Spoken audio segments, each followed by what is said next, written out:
पिरामिडको है। अब हामीलाई पिरामिडको हेर त, यो पिरामिड कहाँ स्ट्यान्ड छ? कहाँ स्ट्यान्ड छ? स्क्वायर बेसमा। कुन बेसमा? स्क्वायर बेसमा। स्क्वायर बेस भनेको कस्तो अब्जेक्ट हो? कस्तो फिगर हो? 2D फिगर हो अथवा प्लेन फिगर हो, जसका चारैवटा साइडहरू एकअर्कामा के हुन्छन्? बराबर हुन्छन् है। जस्तै हामीलाई यो पिरामिड हो, यो पिरामिडको बेस एरिया पिरामिड भनेको पनि के हुन्छ?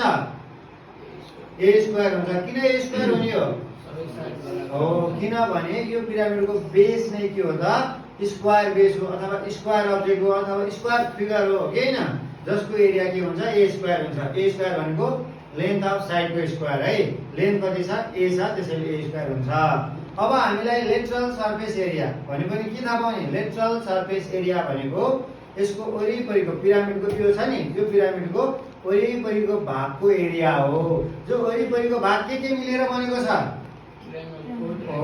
कस्तो खालको ट्रायंगल हो त यो? कङ्ग्रुएन्ट ट्रायंगल हो, जसका चारवटा ट्रायंगलहरू मिलेर बनेको छ। लेटरल सर्फेस एरिया भनेको यो चारवटा ट्रायंगलको एरिया हो, जसलाई हामीलाई के पनि भन्छौँ? एरिया अफ ट्रायंगुलर फेसेस पनि भन्छौँ है। र यी ट्रायंगलहरू एकअर्कामा के हुन्छन्? बराबर हुन्छन्, सेम शेप र इक्वल साइज हुन्छ। कङ्ग्रुएन्टको मिनिङ के हो भने हेर्दाखेरि पनि उस्तै देखिने र त्यसको साइज पनि उत्रै हुने हो। भनेपछि यी ट्रायंगलहरू के हुन्छन्? एक्ज्याक्टली सेम एन्ड इक्वल हुन्छन्। र जसको हामीले यदि एउटा ट्रायंगलको एरिया निकालेर त्यो एरियाको ट्रायंगलको एरियालाई 4 ले मल्टिप्लाई गरिदियौँ भने के आयो?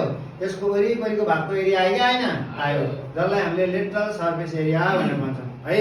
अब रह्यो कुरा के त भन्दा total surface area.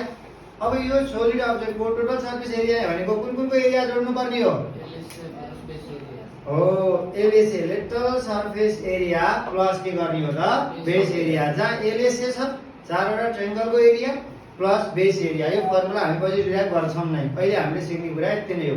Total surface area निकाल्दा भोल्युमको पार्ट पनि सधैँ छ है। Stop, okay.